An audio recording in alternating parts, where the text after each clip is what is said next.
I'm making this video for anyone who may have or need some technical assistance with Google and some Google Docs. It's kind of ironic that I would be the one doing it because it's also not my strong suit, but I'm certainly learning. And one thing I've learned about Google is it can be our best friend if we figure some things out. It can make things a lot easier for us. So, and I mean that for me, but also for you and for your teachers. And one of the things I desperately want to do is take any burden off of anyone in districts that whatever they might see as a burden, whether it's professional learning logs, we do have to keep those, but how can we do it in the best way and the easiest way for everyone involved? And when we update things, how can we do it so it updates for everyone instead of us having to send 3 or 4 or 5 emails because we've updated something? So anyway, this is one way that we can do that.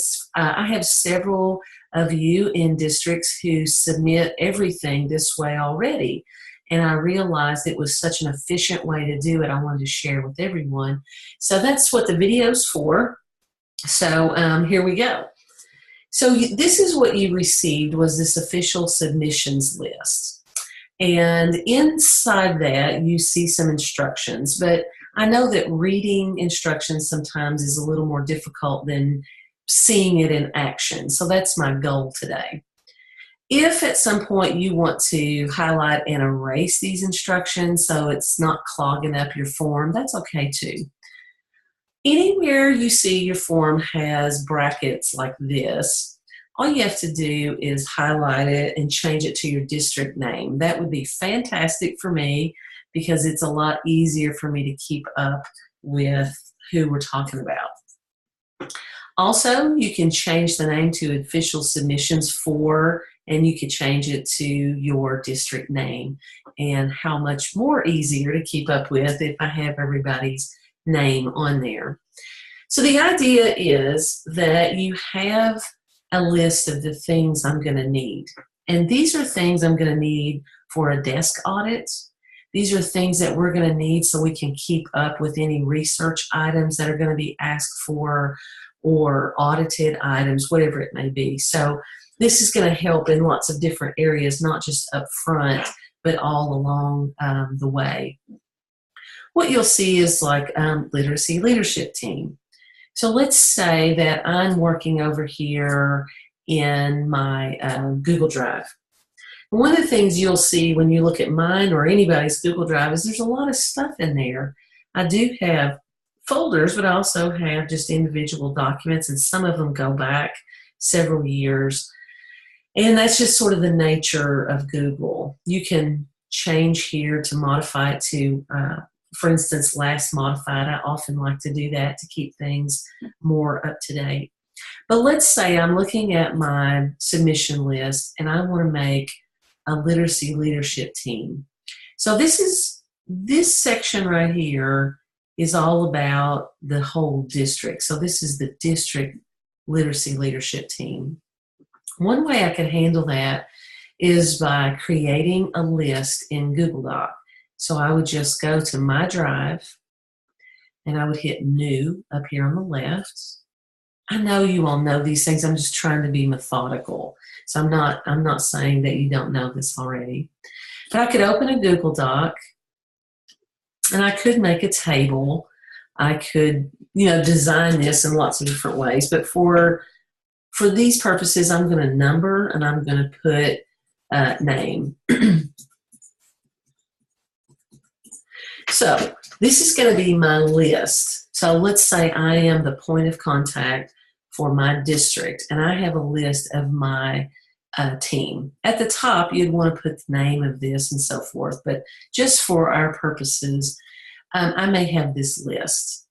That's pretty much all I'm going to need.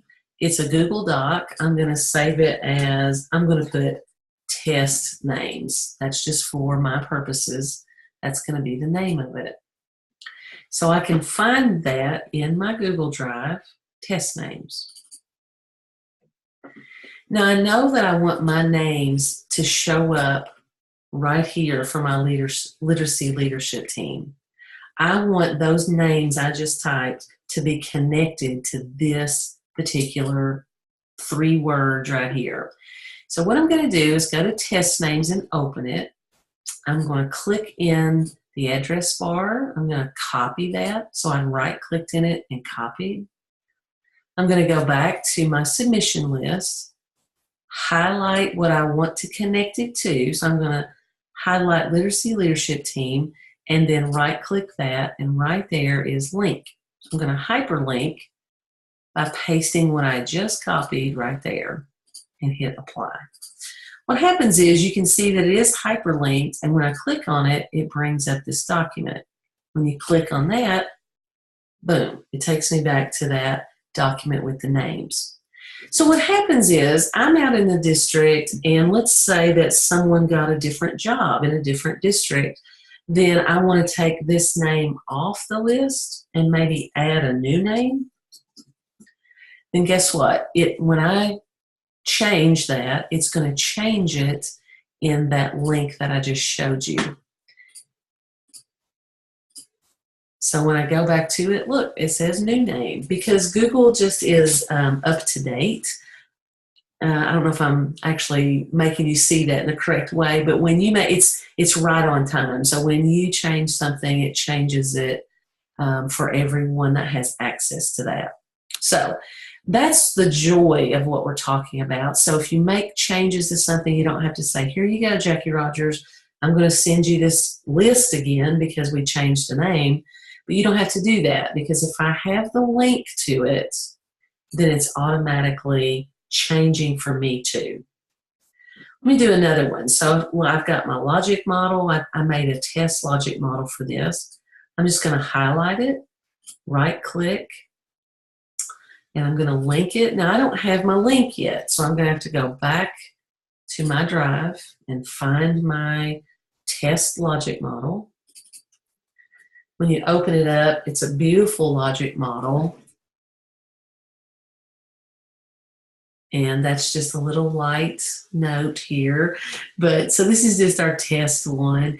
I'm going to do the same thing. I want this to be connected to my logic model in my submission list. So I've opened it. I'm going to go up here to the address bar at the top. I'm going to click on it once and then right click, copy. Now I'm going to go back here, right there where I wanted to paste it. I'm just going to paste it in and hit apply.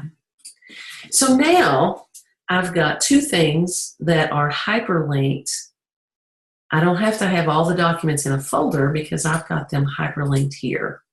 And it just took me back to that test logic model. Okay. So eventually, all of these things, so you have your assigned assurances, you saved them in Google Drive, you can connect them, your budget, eventually your annual report of progress. Don't worry about that part right now, by the way. We'll get to that report later. And then when you get to your schools, you'll be able to have the same kind of list we were talking about earlier. So I'm going to go back to my drive. What you could do is list cohort 1 teachers from your school. And then you're going to link those teachers, their document, so their professional learning log.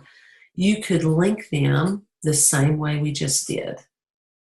Hyperlink it, and then whatever address it is for their learning log. Now that means their learning log would have to be in Google. So this is just a way to share things inside Google to make things a little easier.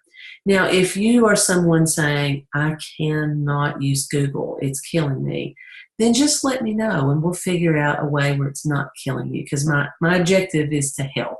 My objective is to be there to help you with your needs. So anyway, that's the short tutorial. I hope it's been helpful. Please send me any questions if you have them, and happy Googling.